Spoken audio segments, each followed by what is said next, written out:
Welcome back to another episode of the Triple J Sports Podcast. I'm your host, Phil Rasmussen, and as always, excited to have you with me. Brought back another guest that is returning for his second appearance on the show, back from season one. Longtime NBA and overseas pro, Noel Felix, one of my good friends and somebody who I admire greatly for not only the career he had, but for what he and his wife, Shauna, are foundationally all about. The company GiVE culture they are pushing and growing, and that we are now at Big Valley Mortgage in collaboration with. It was an opportunity for Noel and I to talk at length about not only different parts of our careers, a lot of the coaches and players that we admired, that we crossed paths with, and that transition into fatherhood and being the dad, now watching your own kids go through their journey in their sports careers and in general growing up. Very interesting opportunity to see Noel coaching not only his son, but another former teammate, Damon Jackson's son, against another former teammate, Travis DeMan's son. Then to be, visiting and talking a little bit about some of the recent opportunities to go check out some games with my 10-year-old son, CJ, and just what it's like to live through our kids' eyes. Very, very cool episode. We actually went quite a bit. We were in studio. Noel was the first to set up a remote episode with me down in Fresno, and he made the trip down to SAC. So we will split this one up into two episodes. So you'll see a part one and a part two. Then you'll also get an opportunity to check out Noel and his wife, Shauna, in our other podcast, The Blitz Break, where we talk at length about GiVE culture and their company that is not only a passion project, but a movement to get behind, and something that we are collaborating with both at Triple J Studios here. So there is so much cool stuff to talk about, lots of great people, lots of great shout outs. Hope those of you that we have a chance to touch on and share some memories about will hit me back and join the show. We'd love to have you on. Without further ado, Noel Felix revisiting Triple J Sports Podcast for another episode. Hope you enjoy episode part one and part two, and we'll see you on the next one. Welcome back to another episode of the Triple J Sports Podcast. We're back in studio. Super fortunate, excited to bring back repeat guest, my guy, longtime friend, and one of the best human beings I know, with a great story to tell, a lot of opportunities for us to revisit some fun stuff and talk about what he's got going on. My man, Noel Felix. My dude, welcome back, my guy. Pleasure, brother. Pleasure to have me again, man. Happy to be here. Great to see you. You too. Great to see it growing too, man. That's awesome. Doing our thing. You made it happen to put us the first travel episode we did in season one down at the pub in Fresno. Now we get to do in studio here, and happy to help. Sorry, the I wouldn't say better half. I would say the significantly better half is not feeling great today. Definitely better half, man. Definitely better half. But get well, babe. Yeah, get well, Shauna. We'll definitely make sure we find some time to circle back. But yeah, for sure. I want to jump before we dive into a ton of stories. I want to kind of highlight to the audience and for everybody watching. Noel and I, we go all the way back to our Fresno State days. We played together for the legend that is Jerry Tarkanian, Tark the Shark, another legend in John Welch and Danny Tarkanian, and an assistant who might be one of the coolest ever, Chris Farr. Oh yeah. And probably a book writing legend, a storytelling legend, in Jack Furtick. With teammates galore. But in our business days, we are now in a partnership that we've started with my company, multiple companies, Triple J Studios here, and Big Valley Mortgage, with your brand, GiVE Culture, with what you and Shauna have started, and a collaboration around that. And before we jump into the fun hoop stuff, give me and the audience just a quick kind of rundown on what GiVE culture is in your words and in your mind, and help us kind of frame kind of how that got started, and we'll get that on the table so we can get to some hoops talk. Cool. Well, first and foremost, man, thanks for having me again. It's great to see you, and I'm happy to see everything growing the way it is. But for us, with GiVE Culture, almost 10 years now, about 10 years or 11, we started with this idea, man, and I wanted to find a way to get back to the community that was a little bit more than basketball. And Shauna had the idea, and as she was talking about it, I was just agreeing, as a husband, you always agree with everything. You agree with your wife, right? So I'm like, yeah, I like it. And then it's like, as she kept talking, and then I'm just like, okay, so I could probably do it this way with what I think a lane for me to do it. And that lane is just like sharing my story from a basketball standpoint, being all over the world playing basketball, and also having so many different experiences in locker rooms and stuff like that, man. I felt like me being open to different cultures and learning about them, from walking around Shanghai, China, walking around in Alexandria, Egypt, walking around in Seattle, all these little experiences that I've had, man, I always was very appreciative, but I also was very open to learning about not just my teammates, whether they spoke English or not, but just their cultures. And so I would always be open to learning new things, trying new foods and all that. And I use that to say, well, for me, when I do my public speaking and share our company, everybody's not going to duck a basketball, right? But you can lead with kindness, choose to see the good in other people, and also break the ice by introducing yourself first. And for me, being 6'9", and people looking but not speaking, I will always initiate and say, hey, how you doing? Hi, and introduce myself that way and let the chips fall where they fall. But I always lead with a positive energy, and I'll always try to be open. I mean, for me, with working at schools, I talk to kids now, and I worked with kids for years, from elementary to high school. And some of them would say, man, I used to be scared of you, man. And I'm like, what? You scared of me? But I'm 6'9", and they're in elementary school, and they're like, who is this guy on our campus? And over time, I've built these relationships with them, man. And it's because I led with kindness. I spoke to them. I was always open. And then once they found out the basketball background, then they come with their questions. Yep. So for me, man, GiVE Culture is about choosing to see the good in other people and making the world a better place by how you treat people. Like, I'm going to lead with kindness no matter what I get. I'm going to lead with that first, and then let that be a foundation of a relationship I start with whoever it is. That's awesome said, and that's so funny because I'm 6'7", white dude. I would not think I'm intimidating, but the fact that at 6'7", most people are intimidated by me, and I have learned to lead with smiling and being over the top, like friendly, so that people aren't intimidated. Being a 6'9", 6'10" black man with that same premise is no doubt at an exaggerated level for people being intimidated, afraid to approach you if they don't already know you as a celebrity that they now want to approach. Absolutely. It's an interesting, like, not new to me, but like I think it's interesting for the audience to understand, like, that's like a real thing that happens to people, right? It's an intimidating, because bigger people in general provide it's biologically, like, there's an aspect of, is that a threat? And a smile can create, break the ice, so much of that breakdown. And so I find that it's funny as you describe that. I always, in my life, everybody talks about me as tall, and I'm like, you guys don't understand. 6'7", like, I didn't get the exit row on the plane with our charter jet. I got the worst seat in the middle. So you had to all deal with you all the 7-footers and all that. Not to mention being the rookie. Like, sardines, tall to me is like 6'10", 7'2", 7'3". Right. That's tall to me. Right. But the average male in our country is 5'9".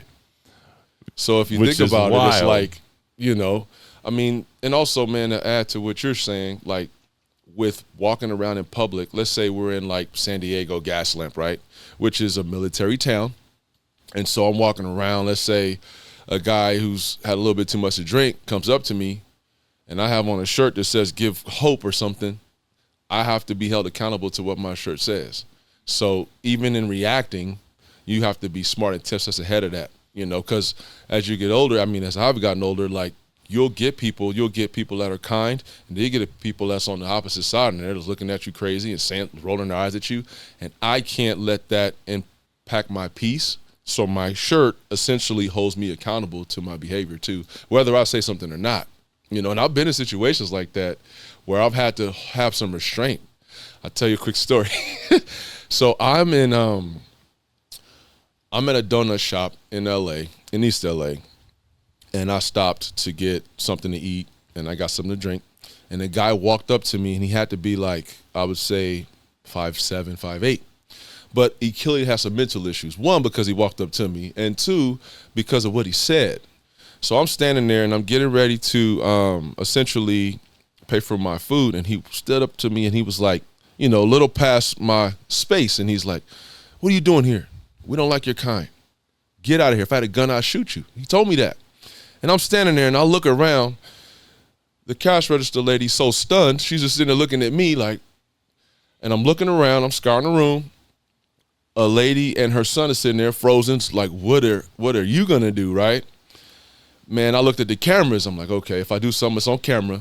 Then I looked at my shirt. My shirt said, give kindness. So my mind made a decision in that moment, Phil, no matter what he said, I wasn't going to give him anything. And then I said, man, I'm from here. And I said it like that because I went to Hollenbeck Middle School in East LA. And every time I drive through LA, I have these nostalgic moments, and I take it in when I'm by myself. Yep. And so, man, this dude said that to me. I kept looking forward. I got my stuff. He walked out. And when I left the donut spot, he didn't say a word to me outside. So I just got in my car and I left, and I made a video. And I shared it with Shauna. This is what happened to me. And I said my shirt literally held me accountable to controlling my temper and my reaction. So that's just one example of something that my shirt saved me from. I mean, I would have really hurt this dude, man. He was half my size, 100%. Yep. And but I thought he had a mental illness, man, to even come up to me not knowing me and challenge me that way some wild publicly, stuff, man. So that's just one example of how my shirt saved me from whooping somebody's ass. Yeah. You know what I'm saying? That's some whoop ass commentary right there. It was worthy. He was worthy. Yeah, but I nobody chose would to have keep faulted peace. you for knocking him on his ass and putting him in his place. Right. So and then I'm on camera. Man. Then I'm on camera in the gift shirt grabbing somebody. That's not what I want either. Yep. You know what I mean? That defeats my message, man. So doesn't align with the message for sure. See, that's and you know your journey is, and we talked a little bit about it previous episode, but you know you and I met. You were a junior going into your junior year. Yeah, I was a freshman, and you know you were a key part of our team that at one point was a top 10, top 12 team in the country. Yeah, it was pretty awesome. You know, with guys that, you know, got all you guys that had NBA talent and touched NBA rosters and had careers. And you fit into a role. I know I was just trying to figure out, first off, do I belong? Second off, how do I not get dunked on by Chris Jeffries 7 or 8 times a day? That was important. Like, can I get him back a few times? Which, that was important. You know, I knew if I upset him, but that role that you played in that, when we had obviously like kind of a star essentially in Melvin Eli and Chris Jeffries and fitting in and Coach Tark building an offense. One of the things that I say about that team all the time that has always contradicted what people's assumptions were, right? Is the type of character of the people that were on that team, like our teammates, right? Like whether it be Melvin, Chris, you, Hiram, Damon, Travis, you know, go down the list of guys, certainly all the staff, you know, and you know, Coach Welch being like I say all the time, like Coach Welch changed my life by taking a shot on me and putting me in that position. But when you look at your career and how it shaped you in that team and that culture. How did that play, and what do you say looking back? Because I think so many people see what GiVE culture is about, what you're doing, and then what goes on in locker rooms and the competitive, alignment that they see when the ball's tipped with guys, and they never really understand what behind the scenes is like in a locker room with guys. And there are, let's face it, there are some guys that are low character guys throughout that will not only tear a team apart, but they will put you in bad positions as individuals. I always felt so fortunate to be around such a great group. You're now, at this point, years later, having gone through your career coaching. So you're coaching now, and we were just going through prior to starting recording here. That you're coaching the younger generation, the offspring, the next group of a few of our teammates, Damon Jackson, Travis DeManby, totally, and your boy. So talk a little bit about that, like all these years later, now circling back to that. Well, it's fun. I absolutely love it. And I communicate a lot with my son to understand me even more because, being older and coaching, a lot of it has to do with listening as opposed to just only telling them what you want. So like with my son, I'm constantly reminding him of, one, son, when I get in your face, it's not personal, it's strategy. Like I'm getting in your face to get in their face because my son's 15, he's 6'8".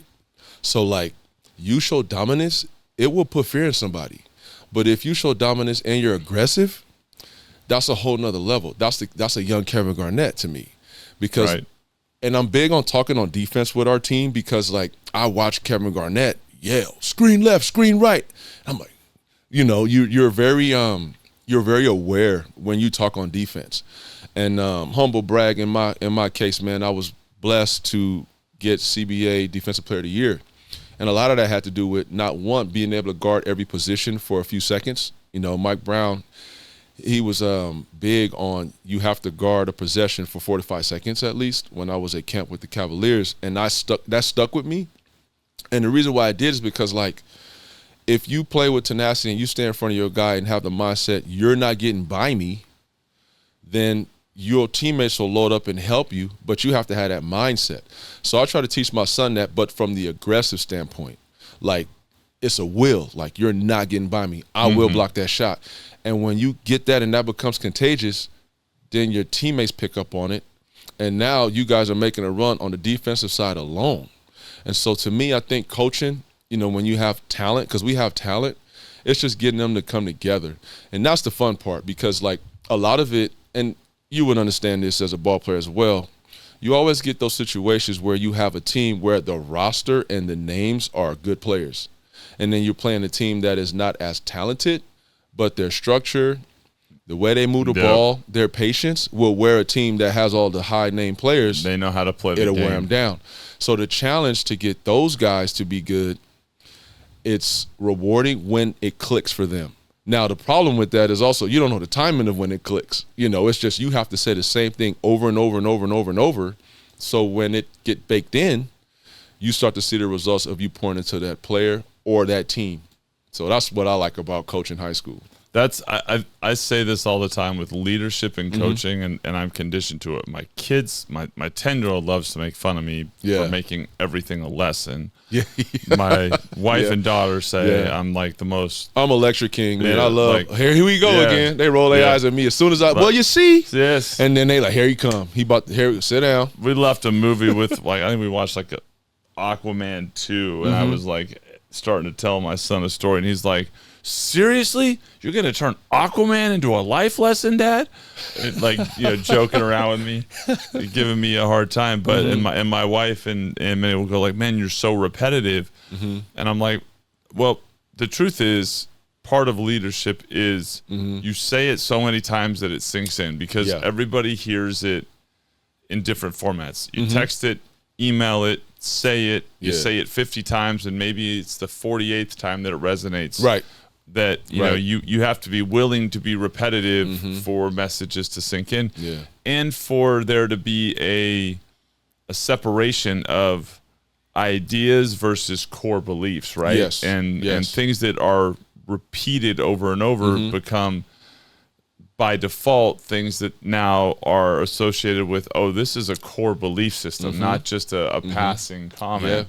Yeah. But it is something that people will, you know, generally it's like, yeah, I'm repetitive. I sound like a broken record. Yeah. When you know, we're talking about that, and you know, let me not to cut you off. Do you know, when you say that, repetitiveness to me is tied to love, because love is patient, it's kind, it endures, it long suffers, and it holds no record of wrong. So if you love something, you will always pursue that thing. So to me, if you love basketball, you're going to want to be in the gym. Anything you love, you're going to invest your time in it. You know what I'm saying? Just to say, spot on, right? Like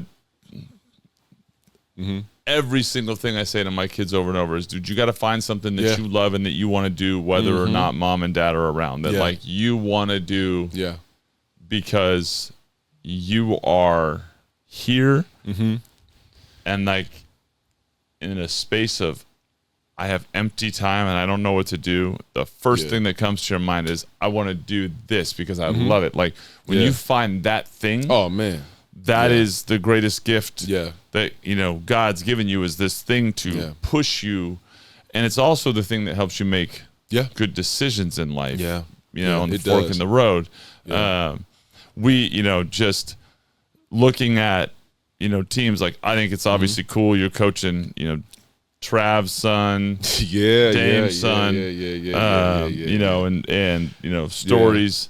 You know, Dame never met a shot he didn't like.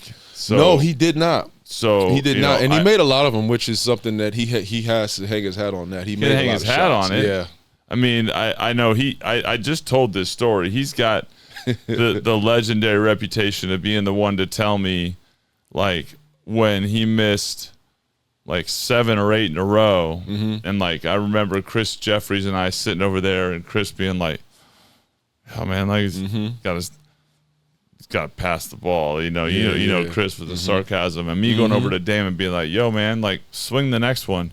And he's like, what are you talking about, man? I missed 8 in a row. That means I'm about to get hot and make 6. And I'm like, oh, that's a different way of thinking. Like you're on the statistics are going to fall in your favor now. I at the time was like, I missed 7 or 8. I'm swinging it, dude. Like, I'm not hot today. Everybody's leash is different, man. Right? he got that, you know, and Trav, I mean, Trav's probably, you know, again, one of the, you know, best people I know. You know, he and, you know, known Trav, like you and Shauna known Trav and Katie as long as I've, you know, known Trav. Trav's a great dude, man. All 4 years I've been working with Trav, and in college we played together, and the coolest thing about his son that I always think about is how his son sits in a chair on defense like his dad did. His son's always low. I'm like, man, Dad, that's Travis's boy for sure, getting low on defense. It'll be stretches because we had to play them a few weeks ago, and he's always the one low and on defense in his stance. And I'm like, man, it's so hard to get people to stay that like that consistently. But his son definitely sits in the chair. So sits in those. My kids, I mean, I got my 10-year-olds, and I'm laughing at them all the time. I'm like, you guys, I tell you guys to sit in a stance. And look, I'm not going to lie to you. I thought the same thing at 10 years old that you do. But what you guys think is sitting, I'm going to show you what you think is sitting. And then this is what I mean. And of course, that's what we're doing. Nah, let me show you a video of what you're doing here.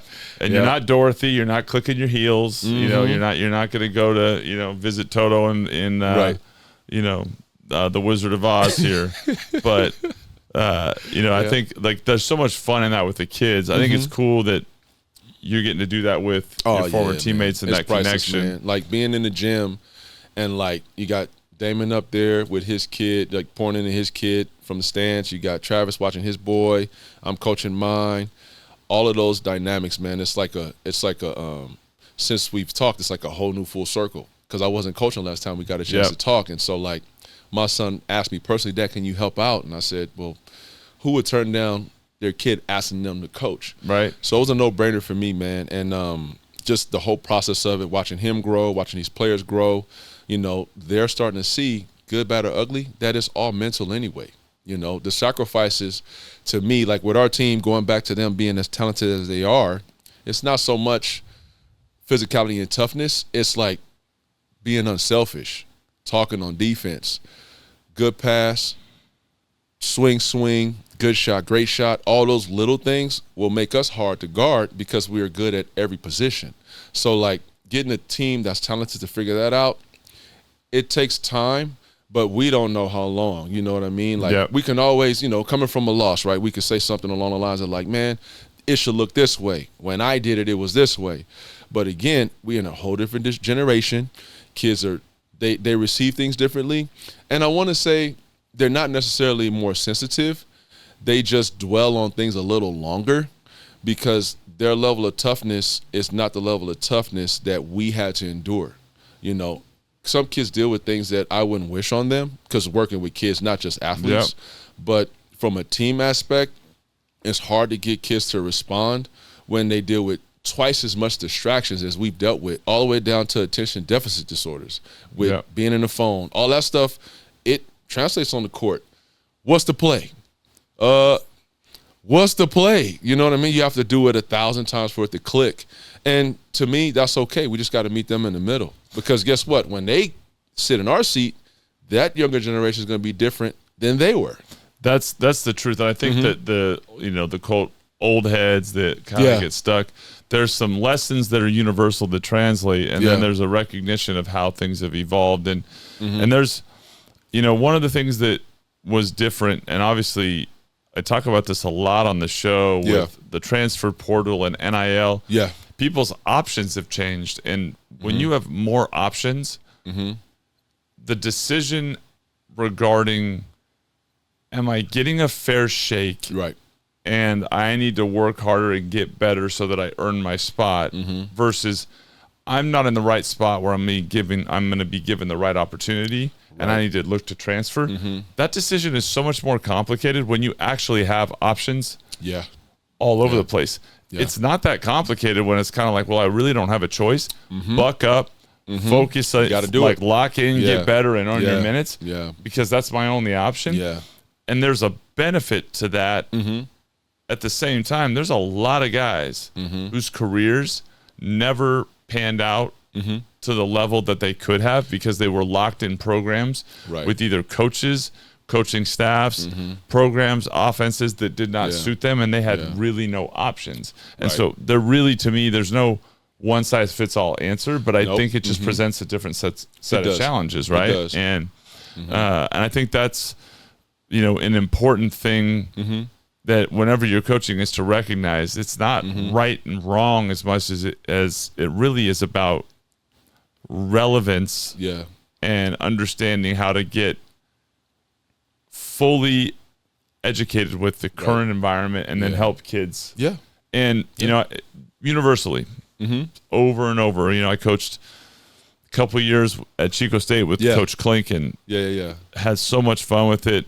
One of my favorite guys, and we had a really successful guy, Jay Flores, who's now coaching at Montana, had an MVP season, Jesuit kid, super overachiever. But Amir Caraway was a Sacramento kid, and he was one of my guys that I got in the gym with, and I got to do a lot of, like, what Coach Welch taught me. I got to give him. Good stuff. And the, you know, opportunity that you get with a kid comes with one core thing, which is, once a kid knows, hey, you want the best for me. Like, whatever you're doing, like, you might be in my face. You might be challenging me. You might be confronting me. You might be picking me up. But I believe, because you've shown me that, like, you want the best for me, most kids will respond very positively to whatever you do, even and that'll allow you to coach them hard. And you could I verbally share that with my team when I coach a lot. And I use the word, I'm trying to help you find a solution. And the way that delivery can be, it could be in your face, it can be loud, it could be pull you to the side. But the common goal that I always want is to help you find a solution. You know what I mean? And going back to like with people having a lot of options and stuff like that, to me, the thing with a lot of options hurts you persevering because you always look for the back door. So you're stunning your growth, always looking for an exit. And I think when kids just buckle down and get through it, it's something that no one can take from you, you know. And then you level up with your confidence, you level up with a level of consistency that is needed for your team. That's the toughness piece that I think can get lost when, like, I look at it and I say this when Fresno freshman year, if you'd have asked me through the first part of whatever it was, 2001 and 2. Dude, I'm not leaving. You guys, our team, coming back, playing for Coach Tark and Welch and his son Danny Tark and Chris Farr and best year at that point in my life. Like so much fun, such a you know, I kind of went from imposter syndrome to there is an out, like there. First off, there's a pro career happening for me if I work, but there is a path for me to the NBA if I do these things because I'm around all the right people to train me. And so if I'm going to do it, it's going to be because I put the work in and I'm in the right place. That's cool, man. Starting with, do I even belong here in the beginning, right? Right. And as it evolved and you know the new staff came in, love Coach Fizdale, Coach Newman, Coach Burton, a lot of guys. Had Bennett Davison on here the other day, which was one of Burton's guys, and won a natty with Mike Bibby and Miles Simon, all those guys at Arizona. And we were talking a little bit about this, but when I left, it was. I hated leaving because I hated leaving you guys, but I had a conversation with Coach Lopes at that semester, and I sat down and I said, look, like, clearly I don't fit your plans this year. I played last year. I was, to some, you would say, like, I played more and I, quote, overachieved my expectations. I thought I was going to totally redshirt. Now we had injuries and all of that. All I want to know is that, like, you see me in your future plans because I don't want to sit for 4 years. Right. And he said, I can't tell you that. So then it was, all right, well, I know I won't be happy just sitting and playing. Like, I need to go somewhere where I can play. So I made the decision to leave. As I was working out, get at home, starting to lift, put on the weight, doing all the stuff Coach Welch had put in my head, I'm playing pickup at California Family Fitness, land on some guy's ankle or foot, destroy my left ankle. Like, I mean, destroy it. Really limited my workout capabilities. There was several schools, high level, that I thought I was likely going to go to, and it was okay, let's revisit this. I get a call from Coach Brian Fogel at UC Davis. Hey, man, come play for me. We just announced we're going to Division I. That means you get to play. You don't have to sit. Nice. So you play 3 years instead of sit 1, play 2. You'll be our guy. Here's our offense. Or he's, go meet with him. Shows me the offense, and I'm like, oh, like, you're gonna run all those sets for me to catch and shoot, do my thing. Good fit. Sign my scholarship 2 weeks later. He gets let go, and now I'm playing for another coach that I don't know. It's almost the same thing repeating itself. Exactly, right? And, Gary Stewart came in, had a different agenda. Really, I mean, he put us through the ringer. It was to build a toughness and a culture. I met a lot, Greg Klink and a lot of the assistants. I say that because in this environment, I would not have stayed because I would have said, I'm not wanted here. This is not you don't want me the way that I should be wanted so that I go get an opportunity. I had to turn around and go, I've got one option. I've got to make it work here. And I've got to compete, and I've got to get better. And, the relationships with all the guys I played with, phenomenal. We weren't great going into the Big West. I did not, truthfully, I've said this, didn't enjoy playing there. It wasn't fun. Like the joy that we had at Fresno. I hear you. But the relationships were good. The resolve that I built as a person wouldn't change it for the world because I was in an environment where it didn't feel like anything was working for me. Like, you know, it was almost, in many cases, I used to say, it feels like the fact that I played for Coach Tarkett at Fresno State is actually like a negative. Like, like I failed because I'm back here versus, and there was all these things that in today's environment with my dad and all that, if I had choices, of course I would have acted on finding a better solution, but they didn't exist. Right. I knew I had to stay. I think that's helped me tremendously in my life. Yeah. Now, if I could rewind the clock and then say, all right, if I could go to another school, get NIL money that would have set me up for a much better situation, would that have been so bad? Probably not. But it's two different dynamics. So when I you know, reassess mine, I go, look, you can argue the benefits of each. And I think the coaches that are doing a really good job, like, and there's a couple of the guys I play with, Gus Sargent's the head coach at UC Riverside now. Good stuff. Rob Eason is the head coach at University of Chicago, Illinois. Oh, yeah, good school. And several other guys that they understand. Jesse Pruitt's, you know, over at Cal Poly San Luis Obispo, and they understand the environment today of, like, it's different. Like you said, there's no judgment about it. And for now, you got kids that are at that age. They're making those decisions. How do you see, like, the future for them, and how are you envisioning approaching their college experience, right? Well, I would say, you know, I have two boys that are very active. My son, 20-year-old son, Noel, he's playing football. He's rehabbing. He tore his knee, shot his knee pretty bad, but he's rehabbing. He's getting himself back into it. And with him, you know, I want him to essentially do it as long as he has the fire to do it.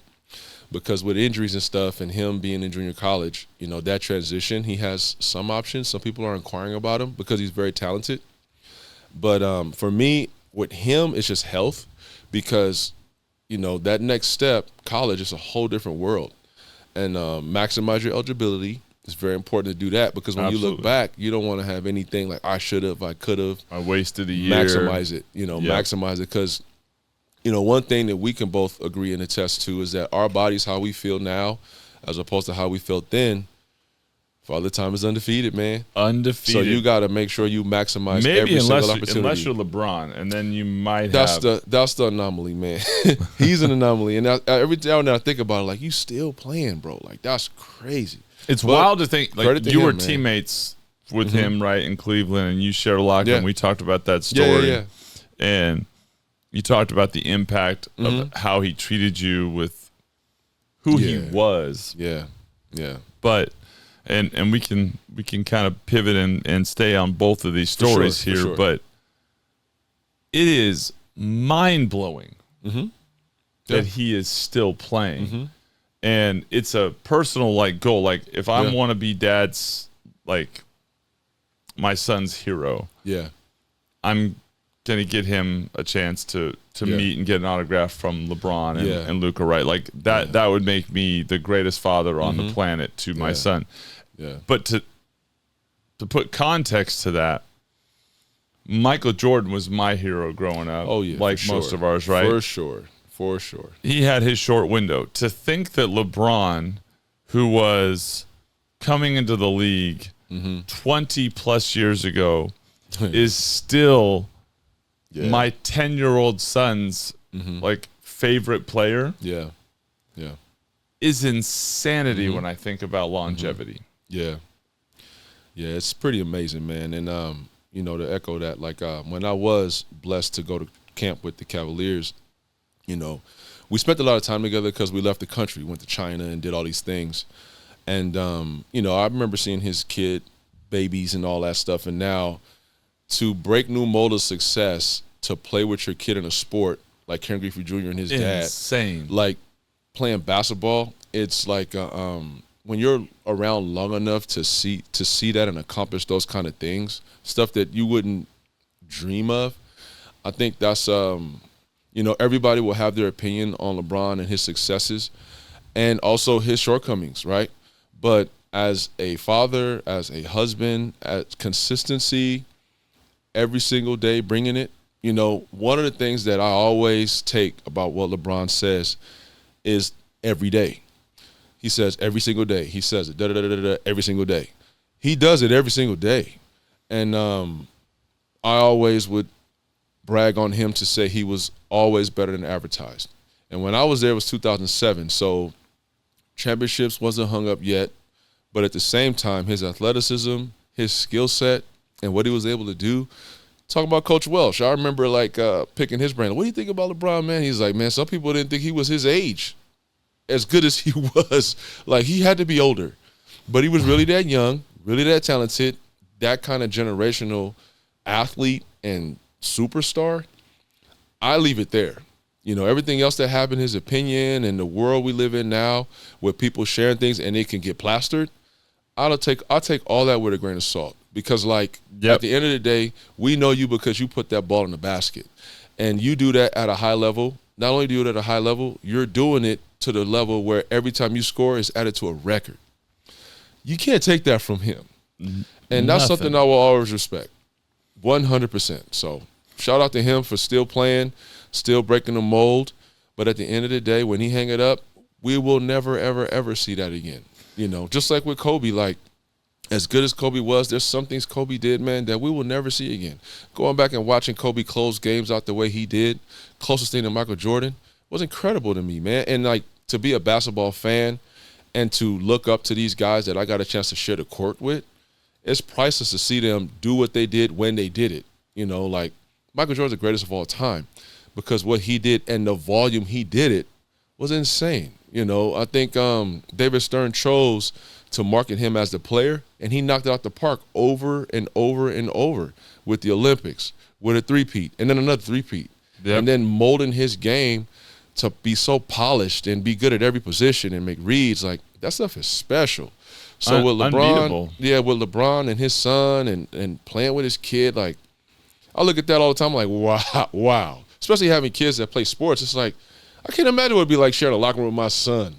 Right? To be that good yourself, to be able to orchestrate that. And that's what again, people don't sometimes I don't think people that, you know, your average person talking about it acknowledges that business and life, you have power based on the ability of what you're able to deliver, right? And then when you lose the ability to deliver that, your power wanes. Right. And no matter how great you are, there is a massive list of Hall of Fame level athletes that did not have their relationships end well with the organizations they started with.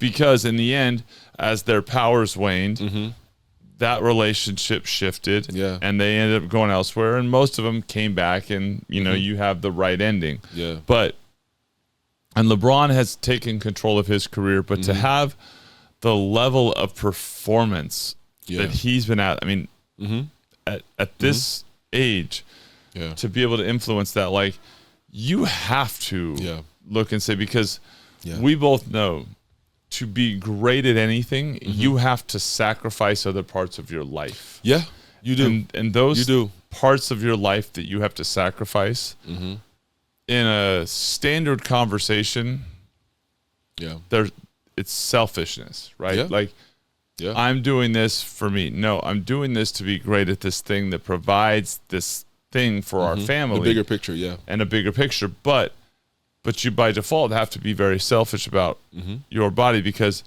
your performance is so directly tied to your physical regimen, diet, routine, workouts, schedule, your sleep habits, all these things. Your body's your business, man. Family, kids, wives, spouses, like that stuff doesn't align with perfect regimens on all of that, right? Like people have to make sacrifices. And so, you know, you see people and they do it and they understand, but then there's a limit where you go, all right, I'm done making these sacrifices. I'm ready to move on. Mm-hmm. To do it at the age he started, at such a young age, to inherit it and to do it for as long as he has is incredible. Yeah. And, you know, Kobe, like, I have to say, like, with Kobe, I look at Kobe and how his career kind of came to an end, right? The Achilles injury. Yeah. Which continues to escalate in terms of how many Achilles injuries are now taking place. Football, basketball.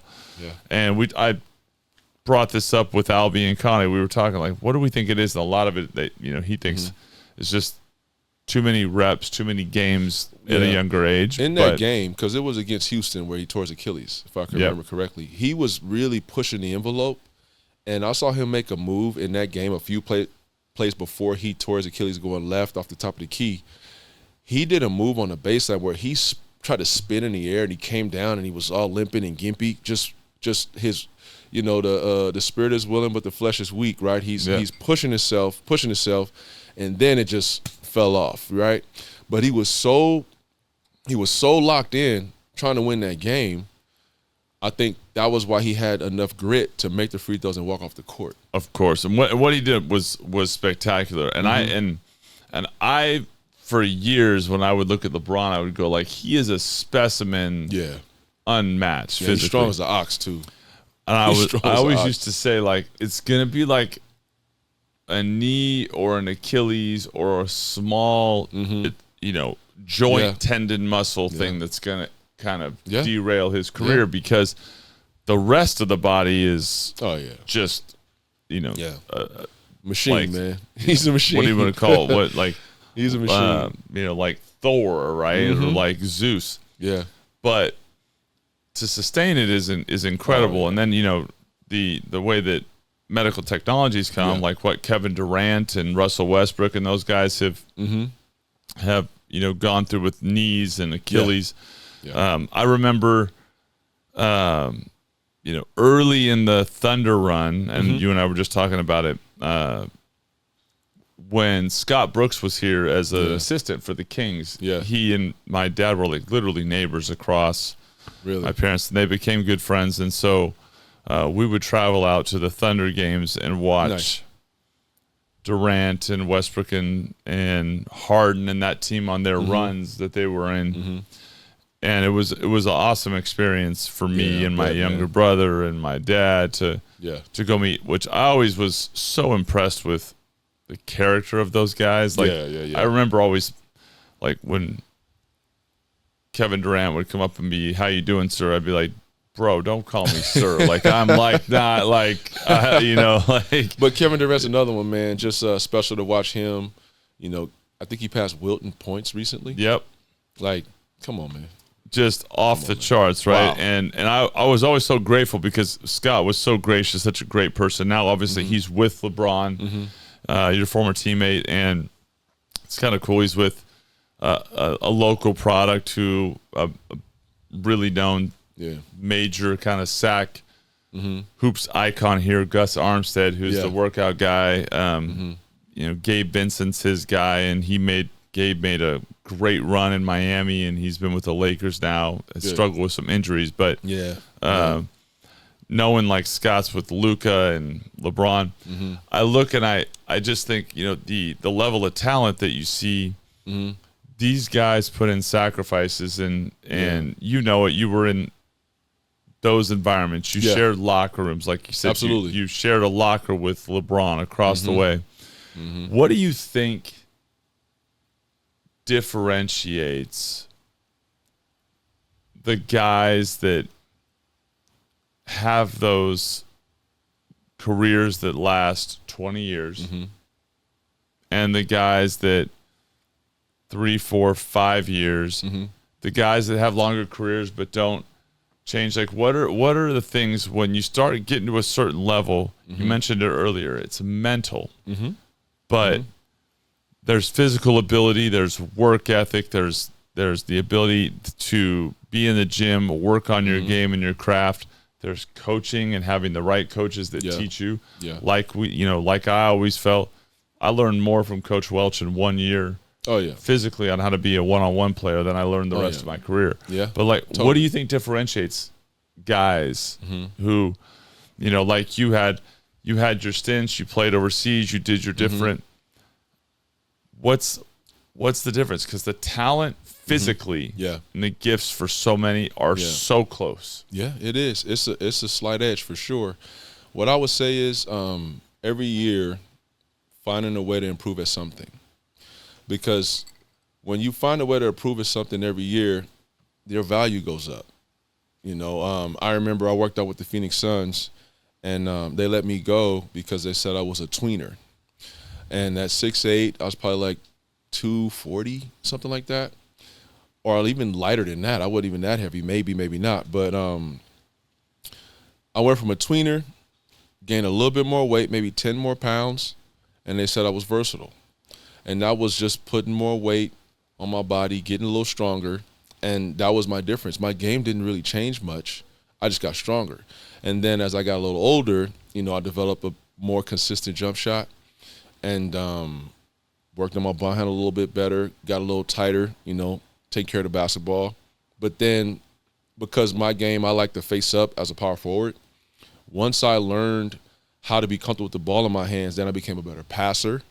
And then it just continued to evolve. So year in and year out, I got better that way. One, you have to care too. Like, some people do it for different reasons, right? Some people play to take care of their family. Some people play to win the championship. Some people just come to work and then just say, I'm thankful for coming to work. I remember playing with the Cavaliers. It was something that always stuck with me, and I thought it was pretty cool. Drew Gooden, a player who I respect a lot because Drew is one of the top players in our class. And went to Kansas and had a great run. So I always looked up to Drew. And being able to play with him in Cleveland, I appreciated it, man. And I shared a lot of time with him. But every time you come out the tunnel, he would yell, I'm in the NBA. And it's like, yeah, you are. We are. You know what I mean? To say that, like, remind yourself, like, you made it. You here. And obviously a guy, I think, I've looked up to him. He's a great rebounder, great player. And a lot of guys, man, out there, they do it for different reasons. But the day-to-day, when I was in Seattle, I would be at the gym, and I share this with my team. I would practice from 10 to noon. I'm there from 8 to 3. Not because I had to. Nobody told me to do that. I just was in the NBA. I loved it, and I soaked it in. Like, I was that kind of guy in the locker room. I would linger. I would come back and look at the locker room like, wow, I made it. You know what I mean? And like I always say, I squeezed every single juice out that lemon, man, because that was my goal, to make it. And then once I made it, you know, other options came for me to travel abroad, and I took advantage of those opportunities. But the day-to-day coming in and doing the work is what you have to do to be successful as a ball player. And not just a ball player in anything, but there's a difference because everybody don't have that same approach. Because some guys are super, super gifted. I had a teammate in Seattle that wanted to be a mechanic. But he got drafted. He was 7 feet. And his passion wasn't basketball like that. And he didn't stay in the league long. But he wanted to be a mechanic. So that's an example right there. Am I throwing out a total random guess? Is this Jerome James? No. This kid's from Senegal. He went to Senegal. Yeah. Okay. I don't know why Jerome James stuck out at me. No, not Jerome. Jerome a little older. This kid from Senegal. And he wanted to be a mechanic. He's like, man, I want to be a mechanic. But that was his passion. That was his passion. But he was a great basketball player. He was super athletic. And he made it to the NBA. So everybody, like, he wasn't thinking, I'm going to be the next so-and-so. Yeah. But there's some guys that's out there like, I want to be the next so-and-so. And that's the difference, man, with guys that you share a locker room with.